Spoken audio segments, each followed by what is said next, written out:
মা, এটা তো আমার মা। এত বছর পর মায়ের এরকম করুণ অবস্থা। চল চল বলছি। দিদিমণি, দিদিমণি, আমি চুরি করিনি, বিশ্বাস করুন। এত কিছু আর একটা কথা বললে না, সোজা লোকাবে ঢুকিয়ে দেবো। ম্যাডাম, হ্যাঁ বলুন, কি সমস্যা? ম্যাডাম, এই মহিলা হাই রোডের পাশে একটা দোকানে কাজ করে, আর আজকে সেই দোকানের গ্যাস বাক্স থেকে টাকা চুরি করে পালাতে গিয়ে ধরা পড়েছে। আচ্ছা ঠিক আছে, আপনি বাইরে যান, আমি দেখছি। ঠিক আছে ম্যাডাম। হ্যাঁ ম্যাডাম, বলুন তো কি সমস্যা হয়েছে? দিদিমণি, আমি চুরি করিনি। ওই লোকটা আমাকে ফাঁসানোর চেষ্টা করছে। ও আসলে নিজের কোনো আত্মীয়কে কাজে ঢোকাবে, তাই জন্য আমাকে তাড়িয়ে দেওয়ার ফোন দিয়ে এঁটেছে। আমি খুব গরিব দিদিমণি, দুবেলা দুমুঠো ভাতের জন্য আমি কষ্ট করি। আমি কেন চুরি করতে যাব?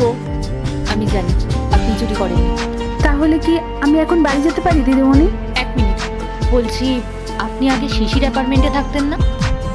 হ্যাঁ দিদিমণি, কিন্তু আপনি কি করে জানলেন? আসলে আমি আপনার মেয়ের বন্ধু ছিলাম। আপনার মেয়ের নাম পূজা না? হ্যাঁ দিদিমণি।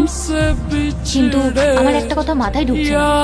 আপনার স্বামী তো সরকারি স্কুলের টিচার ছিলেন, আর আপনাদের পরিবারটাও বেশ অচ্ছল। আর আপনার একটা ছেলে ছিল না, সে তো পড়াশোনাতে বেশ ভালো ছিল, ভালো একটা চাকরিও পেয়েছিল। তাহলে আজ আপনার এই অবস্থা কি করেছিল? হ্যাঁ দিদিমণি, আপনি ঠিকই বলেছেন। আমার স্বামী শিক্ষক ছিলেন, কিন্তু ভগবান ওনাকে কেড়ে নিলেন। ওনার চিকিৎসার পিছনে আমাদের সব টাকা শেষ হয়ে গেল।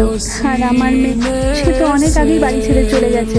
ছেলেটাকে মানুষ করার জন্য আমাদের জমি বাড়ি সব বিক্রি করে দিয়েছিলাম। ভেবেছিলাম শেষ বয়সেও আমার লাঠি হবে, কিন্তু কে জানতো পড়াশোনা শিখে ও আমাকেই বাড়ি থেকে বার করে দেবে। তাই রাস্তায় রাস্তায় ঘুরে বেড়ানোর থেকে দোকানে গিয়ে কাজ করলাম, যাতে দুবেলা দুমুঠো খাওয়ার জোটে। আচ্ছা, আর আপনার মেয়ে, আপনার মেয়ে এখন কোথায়? আসলে দিদিমণি, আমার মেয়েটা না অনেক পড়াশুনো করতে চেয়েছিল, কিন্তু ওর বাবার জেদ ছিল মেয়েদের বেশি পড়াশুনো করিয়ে লাভ নেই। আজ হোক বা কাল বিয়ে হলেই তো পরের ঘরে চলে যেতে হবে, সেই নিয়ে কত অশান্তি। শেষমেশ ও জেদ করে বাড়ি থেকেই চলে গেল।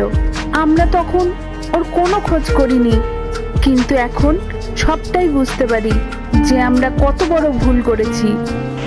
এরপর কি হলো সেটা দেখার আগে মায়ের কাছে 10 টাকা চাইলে 20 টাকা দেয়, একটা রুটি চাইলে 2টা রুটি দেয়। সেই মাকে যদি ভালোবেসে থাকো তাহলে ভিডিওতে লাইক করে চ্যানেলটি সাবস্ক্রাইব করে দাও, আর কমেন্টে আই লাভ ইউ মা লিখে দাও।